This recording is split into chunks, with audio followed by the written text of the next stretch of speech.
Hello everyone, so this is Yogesh Tyagi, faculty of mechanical engineering from अड्डा 24/7। तो यार पूरा साल निकल गया, आपकी पूरी जर्नी जो है वो मोस्ट प्रोबेबली अब एंड पे आ गई है। बहुत सारे लोगों ने शुरू से तैयारी करना शुरू की थी और कुछ लोगों की बहुत अच्छे से तैयारी है और कुछ लोग अभी बीच में हैं और कुछ लोग अभी मतलब बीच में ही लीव कर दिए। तो ऐसे बहुत सारे मतलब केसेस हैं।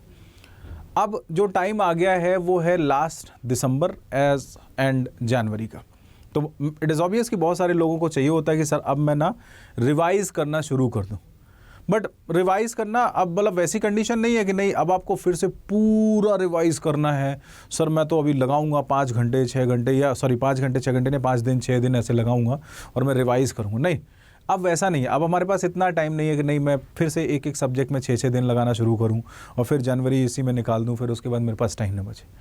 अब ना जो टाइम है वो ये है कि अब आपको कोई भी subject max to max 2 hours में रिवाइज़ करना है।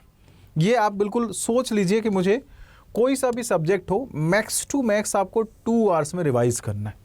अब आप 2 आवर्स में कैसे रिवाइज़ करेंगे? सर सब्जेक्ट को 2 घंटे में कैसे रिवाइज़ करना? मैंने कहा देखो ऐसा है, आपने सारे के सारे जितने भी लोग हैं सब ने शॉर्ट नोट्स बना रखे होंगे और अगर नहीं बनाए हैं तो कहीं ना कहीं से आपने छोटी सी एक मिस्टेक कर दी है और वो छोटी सी मिस्टेक आपको शायद मतलब इट मे बी कि हैबिट है, अपनी अपनी हैबिट है कि कौन कैसे पढ़ता है, बट शॉर्ट नोट्स आपको बेनिफिशियल होते हैं।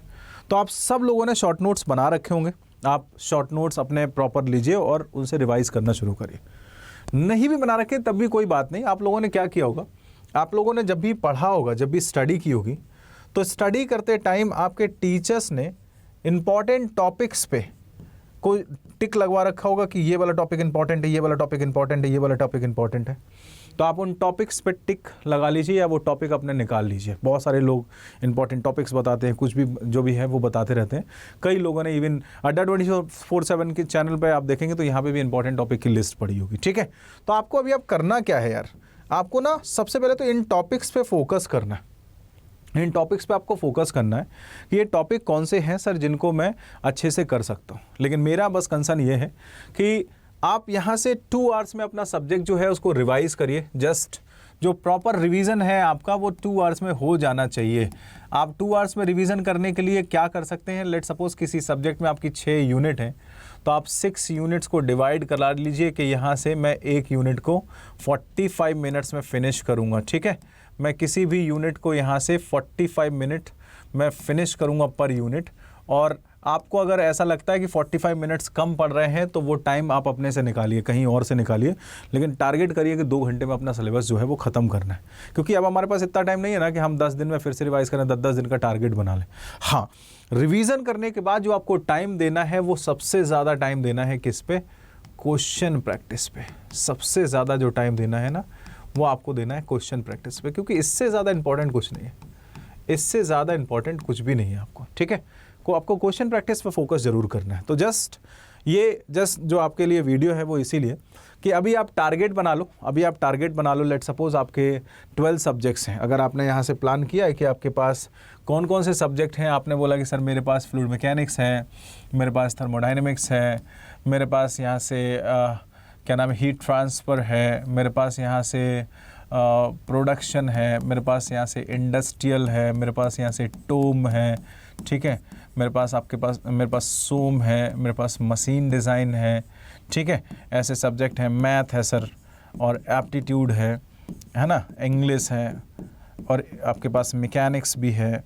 जो भी मैं अगर कुछ मिस कर गया तो आपको ये टारगेट बनाना पड़ेगा। सर 1 2 3 4 5 6 7 8 9 10 11 12 12 सब्जेक्ट हैं सर। मैं 2 आवर्स का मल्टीप्लाई कर देता हूँ, 2 आवर्स का मल्टीप्लाई कर देता हूँ 24 आवर्स। और ऐसा नहीं करना है कि 24 घंटे 2 दिन में ख़त्म कर दो, नहीं।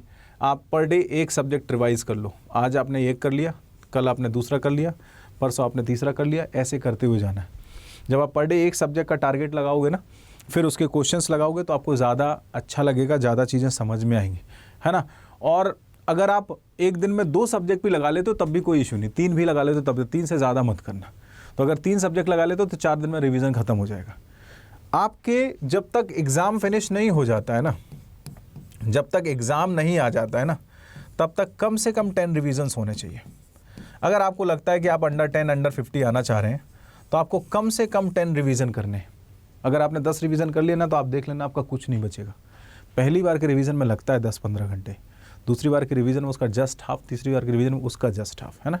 फिर वो एक 1-2 घंटे में पूरा रिवीजन हो जाता है।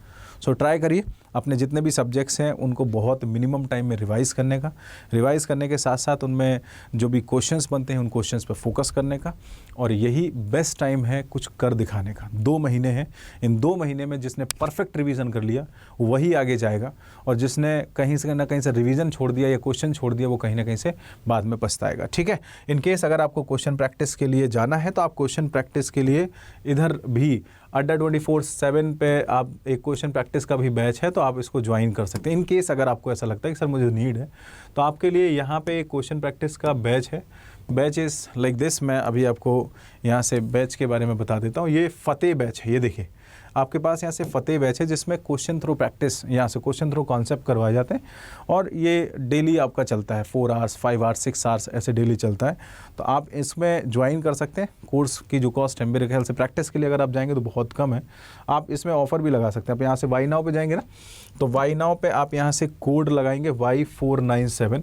जैसे आप यहाँ से कोड लगाएंगे Y497, इसको अप्लाई करेंगे। अप्लाई करने के बाद आपका जो कॉस्ट पड़ेगा वो 995 पड़ेगा। ठीक है, तो ये बहुत ही मिनिमम कॉस्ट है जिसमें आप अपनी प्रिपरेशन बहुत अच्छे से कर सकते हैं। ठीक है, तो जस्ट मुझे आपके एक आइडिया देना था कि आप अगर करना चाहते हैं तो कर लीजिए, और अगर आपको कोई कोर्स लेना है तो yes you can take the course by using this code Y497। ठीक है, और जल्दी से स्टार्ट करिए। इन केस अगर आपको हमारी साइड से कोई भी हेल्प की नीड है तो आप मुझे कमेंट करके बता दीजिएगा, मैं जितना हो पाएगा मेरे साइड से वो मैं हेल्प करने को रेडी हूँ। ठीक है, चलो तो thank you, bye bye, take care.